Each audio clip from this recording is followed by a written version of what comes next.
This week I got a little stuck coming up with an idea to talk about stories that happened to me.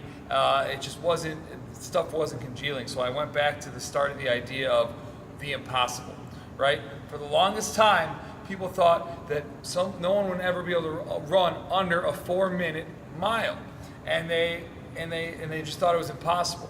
Now, when you break it down, if you run under a 4-minute mile, when you break it down, it's a 400-meter run under a minute. Most, excelling athletes can do that. The idea is who can suffer the longest and maintain that pace, right? So the idea of the impossible.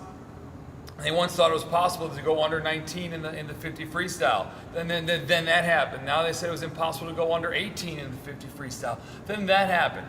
So what is the idea of the impossible? It's impossible till somebody actually does it. The idea of the impossible is that we need to be able to dream big for the impossible to happen. Start with what is possible right now. What can you do right now? Now, I'm not asking you guys to go out and break 17 in the 50-yard freestyle, but what do you think is impossible for you right now? Okay? Then start with what's possible right now and work your way towards the impossible. I guarantee you that if you actually dream big and break it down to smaller, manageable chunks, it's going to be very helpful for you. So the idea that I got into a conversation with a good friend of mine is, why do I coach swimming? Why did I, what's the big draw for me? Well, one, it teaches these awesome life lessons that I don't think any other sport can teach as well. Meaning that with swimming, you can do everything perfectly in the water, and if the stars aren't aligned in the right way, you're not going to get the outcome you're looking for.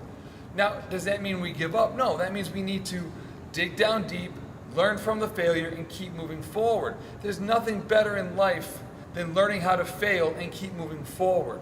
Okay? This is a lifelong sport. No matter what happens, at any age, you're going to be able to jump in the pool and do some sort of swimming activities because you guys have been on a swim team. That's money in the bank for the rest of your life. So the idea that you're doing these laps, you're creating a lifelong sport that you're going to be able to do forever. You see master swimmers now, even in their 70s and 80s, breaking world records.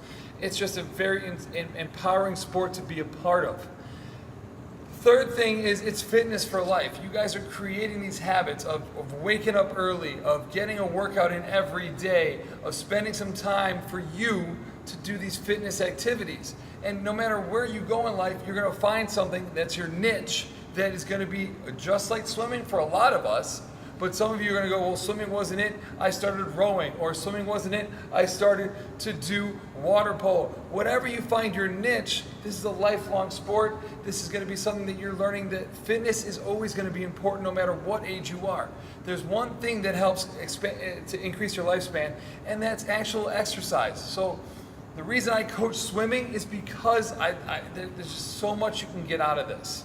And it's on us as coaches to help get that message to all of you. Okay? Like I said, I was stuck this week, so we went with, we're going to start with the impossible. And then we're going to do, why do I coach swimming? Because it's such a great teacher for everybody it's a part of.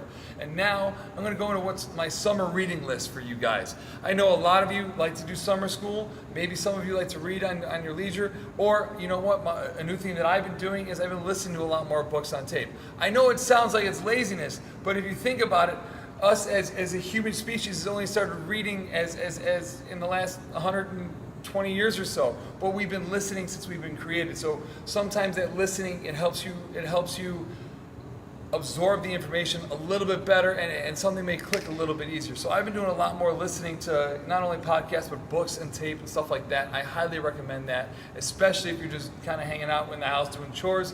Put a book on tape and you'll be surprised what you hear. So all the talks, the whole reason I started this was because of these 3 books. It's because of Mindset by Carol Dweck, it's because of Grit by Angela Duckworth, and it's because of Talent Code by Daniel Coyle. Those are the 3 books that have made a huge impact on me personally, not only in my personal life, but on my coaching career as well. Now, there's another book that's more of a story book that I've heard nothing but great things. I have not read it personally. I've heard great things about it. It's called The Way of the Warrior Kid. It's by Jocko Willink. I think that's a great pickup for you guys if you guys are looking for a story, especially for like the 12 and under crew. Okay? And then I'm going to leave you with a quote that I'm reading right now. To pursue what is meaningful, not as what is expedient. It's by Jordan Peterson. I'm reading his book 12 Rules for Life right now. I'm trying to read it. It's a little tough for me to sit down and get everything going, especially with Trey running around at home. That's it for this week on Mindset Monday. I hope that you got a little nugget of information that you liked and that you passed it on.